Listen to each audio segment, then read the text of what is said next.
क्या हो रहा है असल में ताइवान और चीन के बीच में? मैं आपको एक बार फिर से बता दूं, republic of China, people's republic of China, इसका दोनों का भेद यह है कि रिपब्लिक ऑफ चाइना है ये जो आपको नजर आ रहा है, और पीपल्स रिपब्लिक ऑफ चाइना है इधर इस पानी के इस तरफ जहां आपको शी जिनपिंग दिखाई दे रहे हैं। ये दिखाई दे रहे हैं आपको चीन की तरफ। ये है पीपल्स रिपब्लिक ऑफ चाइना, ये है Republic of China. Xi Jinping कहते हैं कि वन चाइना पॉलिसी के तहत रिपब्लिक ऑफ चाइना को अब पीपल्स रिपब्लिक ऑफ चाइना बन जाना चाहिए, लेकिन ताइवान यानी रिपब्लिक ऑफ चाइना इस बात को सिरे से खारिज करता है।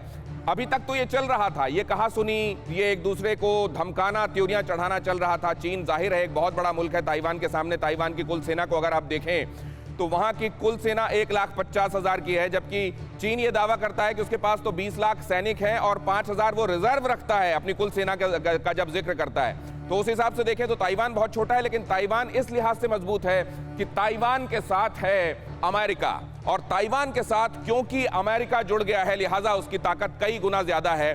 और शुरू में भी आपको याद होगा, मैं आपको बता देता हूं जिनको नहीं मालूम उनके लिए, कि जब माओ ने हिंदुस्तान के खिलाफ जंग की साजिश रची थी, तब यह षड्यंत्र जब वो रच रहा था तो उसने अमेरिका को कॉन्फिडेंस में लिया था, और ये एक तरीके से अनकहा करार था कि आप कभी भी हम जब हिंदुस्तान के खिलाफ लड़ाई लड़ रहे होंगे तो हमारे बीच में मत आइएगा।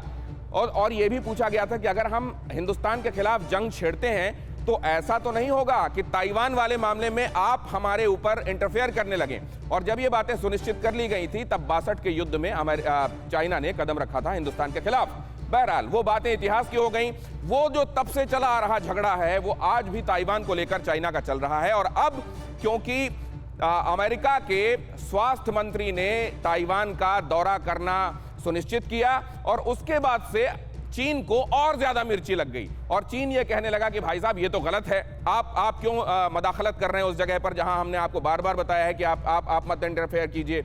उसके बाद से ताइवान को लेकर और हमलावर हो गया है चीन ने अपने जहाज़ों को भेजना शुरू कर दिया है वहां, जो कि ताइवान के वाटर्स कहलाते हैं, और उसके इन जंगी जहाज़ों में एम्फीबियन वॉरप्लेन्स भी हैं। उसने अपने इस तरीके की तोपों को भी भेजा है जिसको कहा जाता है कि वो ज़मीन में रहकर तो मार कर ही सकती हैं, वो पानी के अंदर प्रविष्ट होकर भी हमला कर सकती हैं। तो कुल मिलाकर ताइवान को घेरने की, हालांकि ताइवान ने जैसे ही ये पाया कि उसके वॉरप्लेन्स उसके एरिया में आकर अंदर कहीं आ रहे हैं, जैसे ही वो उस एयर बाउंड्री में पहुंचे जहां पर उसकी मिसाइल्स ने उसको इंटरसेप्ट कर लिया था, वैसे ही चीन के वो जहाज वापस भी लौट आए।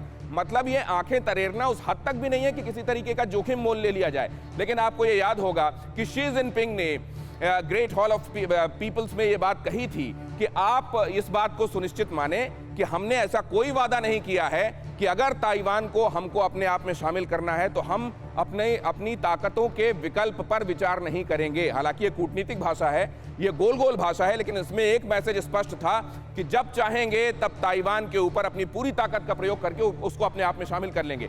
जंगी बेड़े दोनों के तैनात हैं, वॉरशिप अगर उसका है तो यहाँ यूएसएस ने अपना परमाणु रिएक्टर से चलने वाला ये वॉरशिप तैयार कर दिया है, तैनात कर दिया है। लेकिन ताइवान को लेकर ये मसला जा कहाँ रहा है?